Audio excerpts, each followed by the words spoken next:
Hey adventurers, welcome to the crew. I'm Sea Lord Jenda, and this is my Let's Play of Pillars of Eternity. In the last episode, we communed with the gods over at Elm's Reach, and we are now in the temple district of Twin Elms, Oldsong. And we are just gonna have a run about and see what we can see. It looks like, I see Gallowayne's Maw, which I'm pretty sure is the, stone maw from this vision, probably. Hylia's Temple. I know where these are. Noonfrost is also right here. Hylia's Temple is on the map up here. I'm guessing we get to it through here. So I'm thinking those are the three temples, plus there's the one guy. They're the two guys back in the last district we have to kill. But before we head into any of those, let's just see what's around here. I'm here.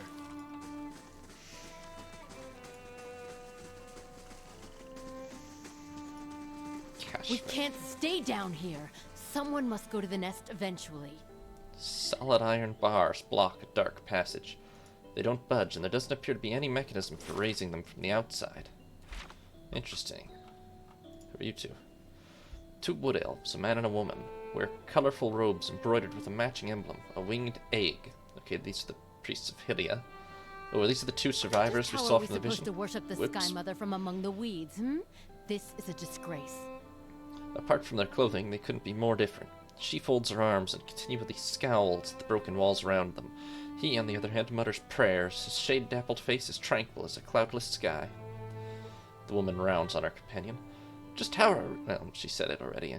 Calm yourself. We should be grateful that she protected us from the winged terror. Besides, even here we have a visitor. Right, yeah. I received a vision from Hylia. She asked me to speak with you about the menace that settled over her temple. A vision from the goddess herself? What a rare and fortunate blessing. Onwin squints at you. Your vision did reveal that the menace is a dragon, yes? She steps back and gives you a long look. To be honest, I expected the Sky Mother would summon a whole flock of warriors to fight this monster. I fear so few will be like sparrows attacking an eagle. But if Hylia has tasked you, then who are we to doubt? Onwin is right, however. You must prepare yourself for a powerful and crafty foe. The nest and the dragon are perched atop a mountain beyond the Northfield. He points northward along the path. Follow this trail into the wilderness, and then look for another path carved into the cliffs. May the Sky Mother's blessings aid you. Okay. Yes, I have questions about the dragon. We'll tell you as much as we can. He gives Onwin a stern look. You get dragons here often? Has this happened before? Never. Or our order would have started to resemble the fangs a long time ago. Any reason in particular it's happened now? She scowls. Let us be clear. You suggest there's some misdeed in our midst, that we've committed a crime against our goddess or some other and received our just punishment. Onwin, please. He lays a hand on her shoulder. She shakes his hand off. I don't know why these things happen. Why our own mother goddess allowed scores of her followers to perish among flames. She narrows her eyes, speaking between her teeth. And if you ever discover why, I invite you to come back and tell the rest of us. Okay, so, how'd the dragon get here? With a great beating of wings and a fiery roar. Who knows why those beasts come and go? It's here, and that's what matters. If you're asking why this has happened, only the gods know. I suspect it's a test of faith from Hylia herself, but who can say? Okay, when did the dragon show up? He looks skyward, thinking. It was several weeks ago. The creature cloaked the sky like a thundercloud and descended upon us all at once. There was no warning. Can you tell me anything else about it? She opens her mouth, a crooked sneer upon her face, but seems to think better of whatever she was about to say. After a pause, she says, nothing. We truly wish you could tell you more, but we, like the rest of Hylia's faithful, were running for our lives, and we were more fortunate than most. Okay, that's all I wanted to know. So, well, clearly this is not the Temple of Hylia. You hear this, Wag? Yeah, dumb question. Relax, Anuin. I'm sure he meant nothing by it. Forgive my consort. She's been rather excitable of late. This is not, as you seem to recognize, our actual temple. It's merely a shrine we've set up after the business with Dragon. Yeah, makes sense. Okay. What can you tell me about Hylia? Why, she's the goddess of song, art, the sky, and maternity. Perhaps you have even received her blessing in your own endeavors. She's gentle and brilliant, speaking to her followers in dreams, inspiration, and birdsong. It is said that she wears a cloak adorned with a feather from every bird known to Kith or Wilder, and that she manifests in the flocks themselves. Aye, and in the screams of childbearing, which I can assure you is not so beauteous a thing. Onwin, you are really kind of negative for a priest of an artistic healing goddess. This is true, which is why midwives are widely considered clergy of Helia, as are many artists and poets. In any case, those of us who follow her feel closest to her splendor in a place where we might share light, song, and a view of the blessed sky. Alright, noted. Is that the way up? But they've blocked it off, so I can find another way. The stone is pitted with the marks of ancient chisels and furred with moss.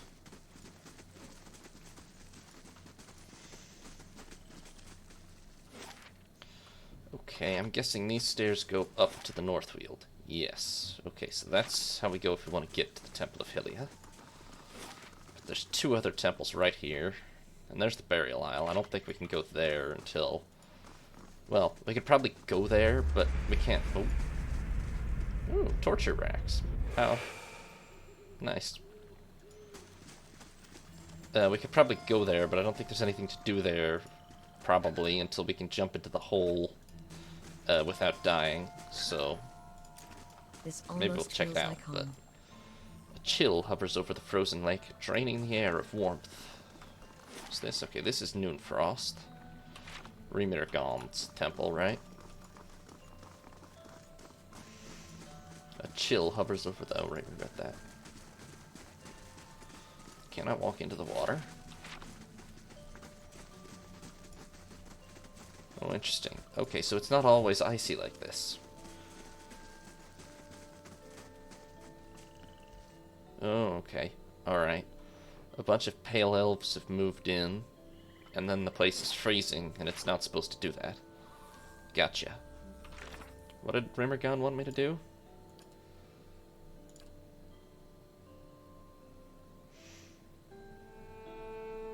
Oh, I think he wants me to get rid of the pale elves, honestly.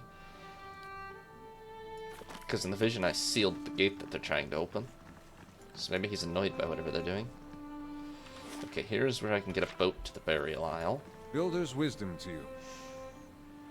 A thin, ragged man stands waiting on a barge, leaning on the oar. A smile of greeting splits his weathered features. It's been a very long time since an outsider sought passage to the Burial Isle. What is the Isle? It's a sacred place, for it sits upon the great works of the builders. There, by our ancestors, all our Anamfaths are laid to rest. If you go there, my friend, it's not a place where the living walk. For the living to walk? Or where the living walk? Not where the living to walk. Sorry. Is it dangerous? Dorval nods solemnly. Those I bring to the island return the same way, or else not at all. It's home only to the dead. Spirits, shades of the builders, remain, and watch over our Anamfatha. They're bound to the island to protect it fiercely. Alright. Well. We have to earn divine favor before we can really sort that out, so we'll go there later.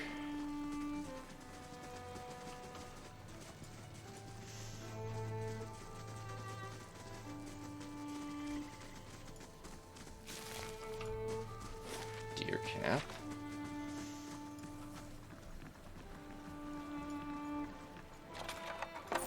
Some random free copper.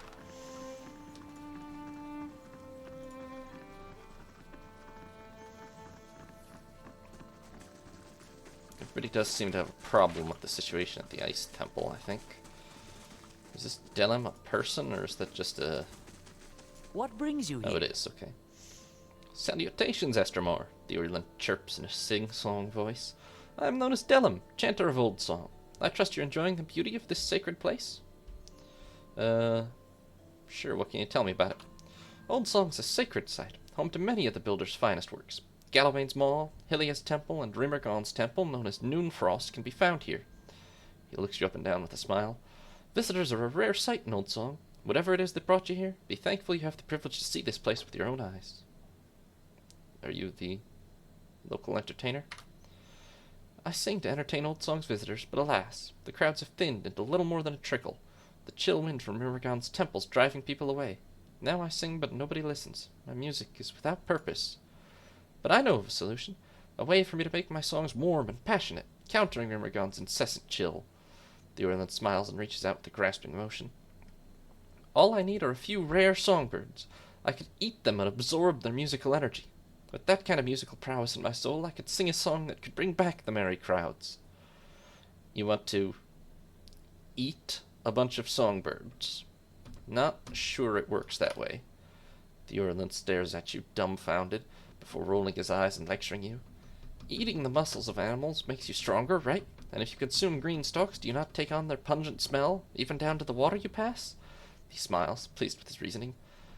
Just as one cannot sweat if one is parched, I cannot sing without a nourished soul. It's all very basic. Did your parents teach you nothing of the food dropping cycle?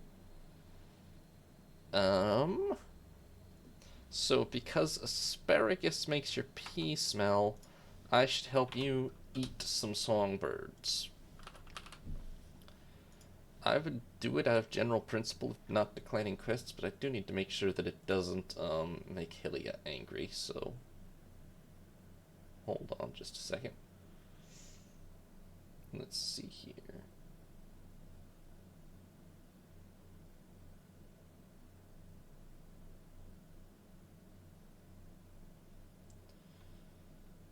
Just checking.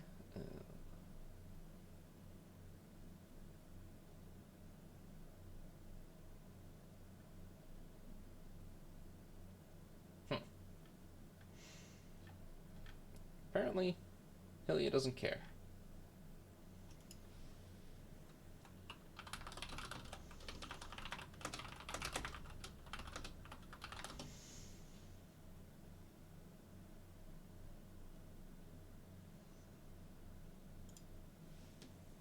Sorry, just seems like the kind of thing that could have screwed something big up. Alright, spare me your reasoning, I'll help. Dunham's eyes widen with delight. Splendid, he claims with clapping hands. For my song to be pitch perfect, I will need a tiam, a bird often found throughout Twin Elms, often in high tree nests, but some have been domesticated. I'll also need a shardwing. Shardwings prefer to nest in adra formations, suits their natural camouflage the best. Though, and most importantly, if I plan on hitting those high notes, I'm going to need a cloud singer. Those little warblers can only be found in the highest mountain peaks. Many thanks, Estremor. Bring me these birds, and I'll sing like Hylia herself. Okay, you're a little insane, but, Nice. Subtle. What? What's subtle?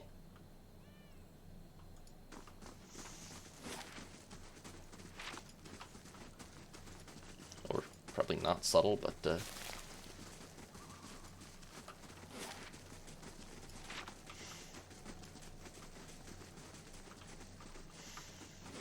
not too much else. Let's just see what might be over here. Interesting.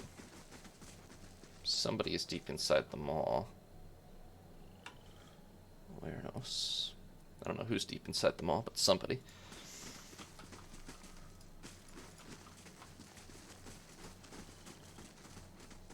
I guess access to that's up there. Okay. A lot of rare plants growing around. Or probably they're not that rare, I don't know. I don't really pay much attention to plants. Not big on using crafting systems like that, honestly. Or, you a merchant of some kind?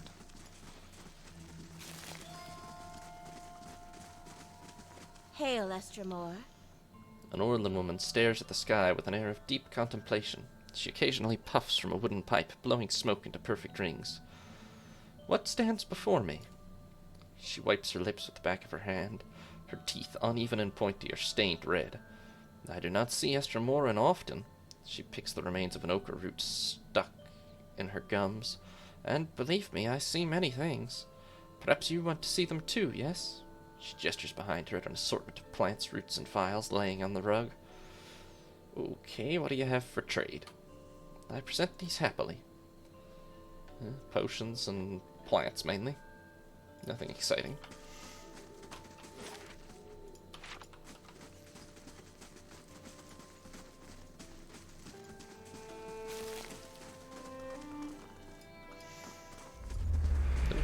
More ghosts. Hey. More torture. I'm here. Apparently some dark stuff happened here in the distant past. Okay, so it's a question of which temple to enter first. I'm gonna go for Gallowayne's Maw, I guess. Pretty much at random. What's going on here? Oh, Haravius has finished his quest. Haravius traveled and inquired all over the eastern reach to track down the missing monks. One by one, the monks came across Haravius' path in a variety of forms. Some kith, some beasts, some in unique forms. Having apparently forgotten why they had set out on their meditation, the monks engaged Haravius in a protracted series of philosophical conversations. Ultimately, each monk traveled back through the mental labyrinths they'd created, triggering a spontaneous realization and subsequent molting back into their original form. When they'd all returned to their monastery, they presented Haravius with a chime. Each monk had donated one of the chime's 12 bells to the final instrument. Aura, invisible, immune to engagement, untargetable, break engagements for 6 seconds. A beautiful chime created by the 12 monks of the Extolchi. Well, that's kind of nice, potentially. Although it's got limited uses, but... Can use inspectors. Somebody else will handle that. I'd like to meet this person, but I don't know that we'll make it back in time. I'm not really going to go out of my way to do so. Okay, we only have one building to finish after this one's done in 2 days.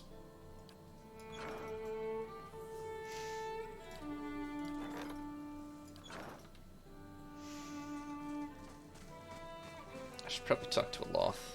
And maybe we need to camp before we go inside. Yeah. I'm here. Probably do. If those Delumgon are right, you and I are stuck with our awakenings.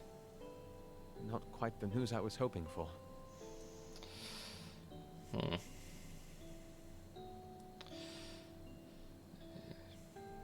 It stresses me too, Aloth. You mean the knowledge that your mind is an unraveling thread and the man holding the other end is a millennia-old priest? Your concern is understandable.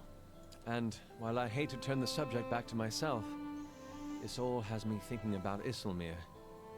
I'm stuck with her now. She's not that bad. Overstarched tunics, burnt toast, Rawatai sherry, those are not that bad. But having a stranger pop in and out of your head at will, it's unpleasant, I assure you. And on the bright side, I've got plenty of time to figure out how to deal with her. Well, like it or not, she's a part of you. Maybe you're gonna have to learn to work with her. It's strange. I've lived with her most of my life, and I've always seen her as an adversary. It should have occurred to me the day she stood up to my father. But there's something about being too close to a situation to see it clearly. It will be a relief to stop fighting her. Even as he says it, something struggles within him. The muscles in his face twitch and his skin quivers. His eyes roll back in his skull, exposing slivers of white. Sweat beads and glistens on his forehead. After several seconds, he sighs and looks back at you. That wasn't as difficult as I expected. I think, deep down, I'd always hoped to find a solution elsewhere. When I was a child, I always thought my mother would come home with a mysterious cure, or that my father, without knowing it, could somehow send her away just as he'd called her forth. I can't pretend that I didn't spend years of my arcane training hoping that one of my instructors would have the answer somewhere in his grimoire. When I joined the Leaden Key, I hoped and believed that with enough loyal service I'd gain the ear of someone in the organization who could help me. Even when I met you and realized your unique talents, I hoped you might be able to reach into my soul the way I've seen you do with so many others. I'd been looking for someone else to solve my problem, and now I realize that I've got to face it on my own.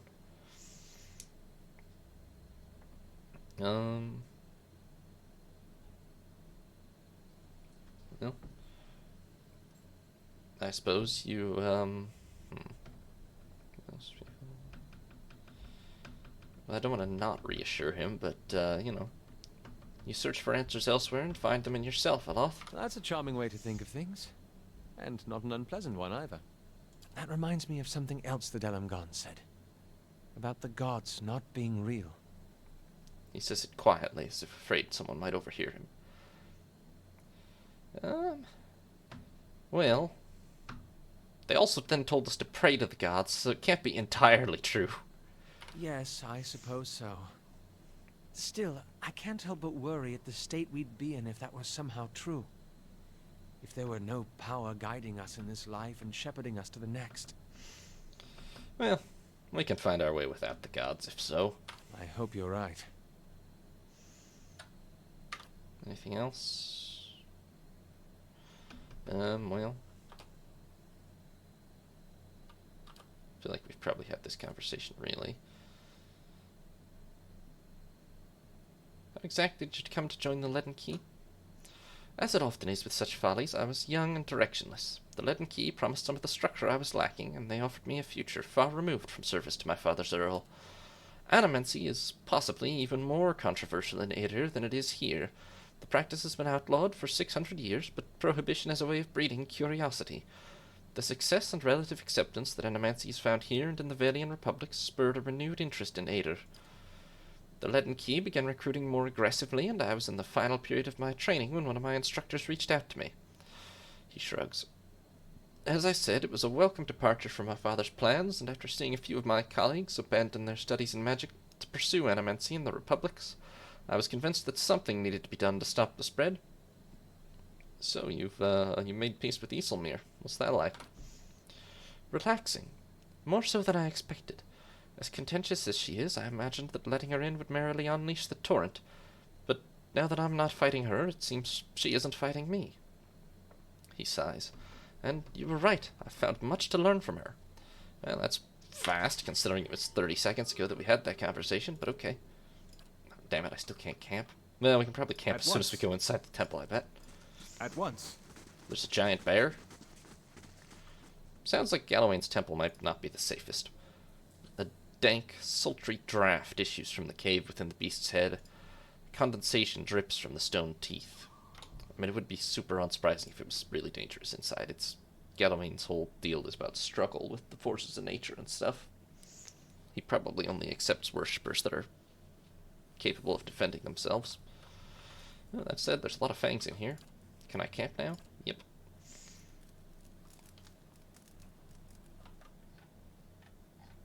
Let's see.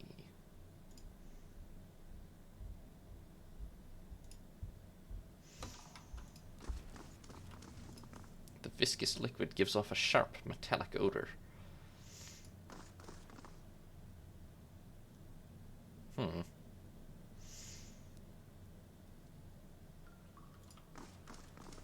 No comment, any of you? Not really, huh? They move with cat-like grace, but they don't really have anything, to say exactly. Arenci Well, has maybe no these right guys. to defend that cowering cat in the back of the maw. Then track her down and tell her yourself. Where are you two going?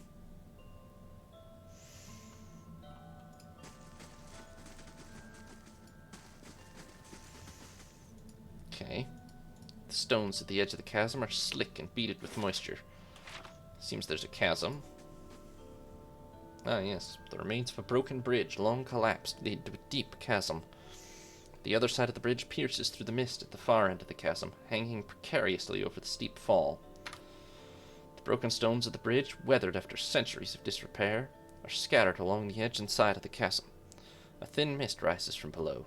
The stones are coated with slick green moss, making them impossible to grip safely. The wooden beams lodged between the stones on either side of the bridge seem sturdy enough to support your weight, however.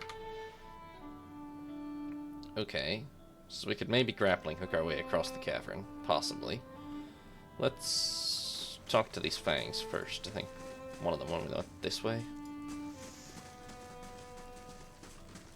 Yeah, there he is, Deathswind. Oh, and there's a gate, which I cannot pick the lock of, but I guess that's an alternative way forward, probably. Bone pins pierce the hide map at a handful of locations along the Glanfathan side of the Bale River. I've read this. I'll steal their copy anyway. Kareth, this is Up to no you. place for sightseeing, even for you. The beasts of Gallowayne's Maw are dangerous, and now more than ever. A weary elven man paces the cavern, his face etched with worry lines and his hand irritably thumping his hip. He looks up at you and sighs. So this is... What a stupid question to ask. This is Gallowayne's Maw? Yes, a den of beasts sacred to the Lord of the Hunt himself. Historically, the greatest predator of Air Glanfath has claimed the back of the Maw as its lair. Lately, however, there's been some dispute as to who should occupy that position. And it's leading to discord among our hunters. Oh, I see. So the fight between the bear and the lion or whatever is happening back here. Interesting, interesting. Okay. Something else? I prefer actually to talk, but I'll answer your questions as best I can. Well, what's wrong with the beasts? They won't fight. And it's Gallowayne's will that they battle, yes. This is truth. The Maw has always been home to one great predator. Every so often a challenger comes along and the two battle for territory. But Sewell remains in her den and Wernos can't confront her there. Now two mighty predators and their kin hunt from the same stock. It's thinning the herds and it's thinning patience around here, too. He resumes his pacing. And this waiting, it's not the deliberate, watchful waiting of a hunter lying in ambush. It's stagnation, tedium, hoping for something to happen. He clenches his hands into fists. But I'm powerless to act. One half of the fangs will cry favoritism if I try to drag the lioness out myself. I received a vision from Gallowayne about these guys. His tired eyes go wide. From the clever hound himself. He looks you up and down. If you truly have Gallowayne's blessing, I won't stand in your way. But I can believe he sees a cunning champion in you. He gives you a heavy iron key. We don't normally permit outsiders to venture into the Maw, but you understand you do so at your own risk. And Sewell's lions are likely to attack intruders on sight. Still, perhaps you can coax her into fighting the bear. Do whatever you can to end this stalemate. So who are the two predators? Well, there's never been a more cunning hunter than Sewell, but some say she's losing her edge. Wernos, on the other hand, is all edge. Many of our number think he's the rightful successor. His fingers drum a restless rhythm on his thigh.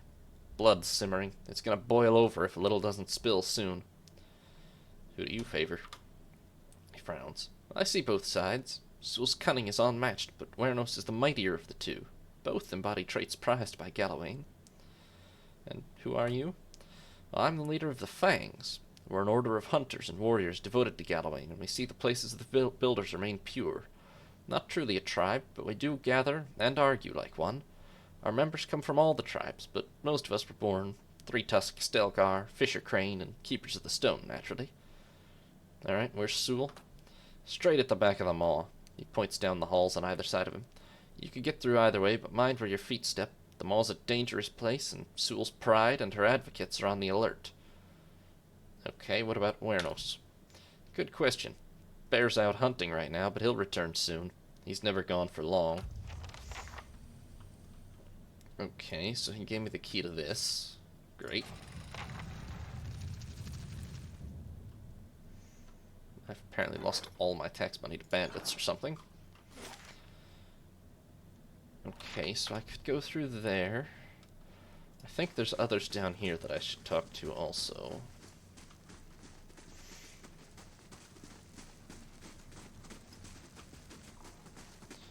Yeah, who are you? The coarse sand offers modest cushioning. It shifts and sighs underfoot. Don't have the key to that door. What brings you here? An Orlan woman stands ankle deep in the sand, sharpening a spearhead. You must be Bethil's new Estremor. Truth, when I heard she'd let another in, I almost went to the Passage of the Six myself to share words. She points the flint spearhead at you. Have other foreigners come this way recently? Glumfellan. Worshippers of Rimmergond, they claim. Simply looters and defilers by another name, that's the truth. The spearhead flashes as she shakes it at the door. They disappeared behind the doors of Noonfrost, and now our lake turns to ice, and the cold creeps ever closer. Yeah, I gotta deal with that, too. She digs a trench in the sand with one bare foot. Yet Bethel is timid, and she has convinced the other Anamphatha that we must respect these Estramoran and their traditions. no matter what mischief guides their hands. She raises her head, slowly looking back toward the entrance. I'm taking it you didn't leave it at that. I sent my own sister, one of my finest scouts, to sniff out the Pale Elves' corruption. I was certain the Yonamfatha could not ignore the defilement in Noonfrost once Alwa's own eyes had seen it, but she still hasn't returned. She looks away. Now, I bear the responsibility for her fate, and I can't send the Fangs after her without openly defying the Yonamfatha. Yeah, that's a bit of an error on your part. Well, I could look for her. I'm heading in there anyway. She gives you a guarded look. I don't dare to hope. Whatever catastrophe is befalling Noonfrost does not feel like the work of Kith, but nothing would bring me greater joy than seeing her again. She glances at the sand and frowns. I would take any assistance you can give. What you doing here? My stocks equip my brethren in the Fangs, and my hands train them to fight, hunt, and track with skill. What purpose brings you here? Well, tell me about them all. An ancient place of beasts and dangers. As followers of the Clever Hound, we assemble and train here as warriors, or hunters, warriors, and defenders that build their sacred places. Chaos pervades them all, and more than ever due to this stalemate between the beasts. She shakes her head, but Deathswind refuses to intervene, and many itch to settle the matter over blood. Got any supplies? Only the finest, and she's not afraid to sell them to us, huh? Mostly all, pretty much anything exceptional and fine you can get here, huh? This is a stiletto with a bunch of DR bypass and touch of rot, which is not bad. And somebody cut their own hand off with it. This is a hatchet with accuracy against Kith and damage against Kith. That attack speed and hits to crits, not bad, but nobody uses an axe, really. Slaughtered the Zorib chieftain with his own hatchet. This is a battle axe with it's exceptional and can knock prone and has a crit damage multiplier.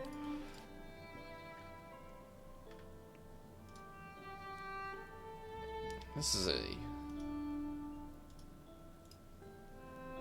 good shield, but not a great shield. There's only one of us that uses a shield, so it's not better than what Ader's got.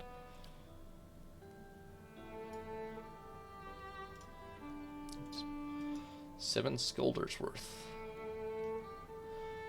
Armor crafted from the hide of the Scolder, but it mainly offers stealth and move speed. I don't think that's that great. Although, how good is what Sagani's wearing? Oh no, she is better than that, actually. Yeah, superb light armor. Okay, I don't need any of that then. I don't know where I get the key for this. But, I mean, we can grapple our way across, or we can go through the door in the north. I don't know which is better.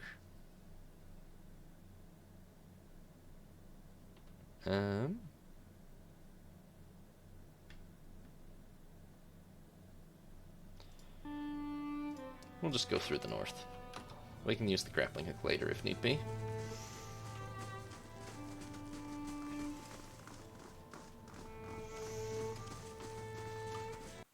Thanks for watching, adventurers. New parts will be up every other day, or you can watch live on Twitch. If you did enjoy the video, consider leaving a like or subscribing. Have a nice day, adventurers. This is Sea Lord Janda, signing off.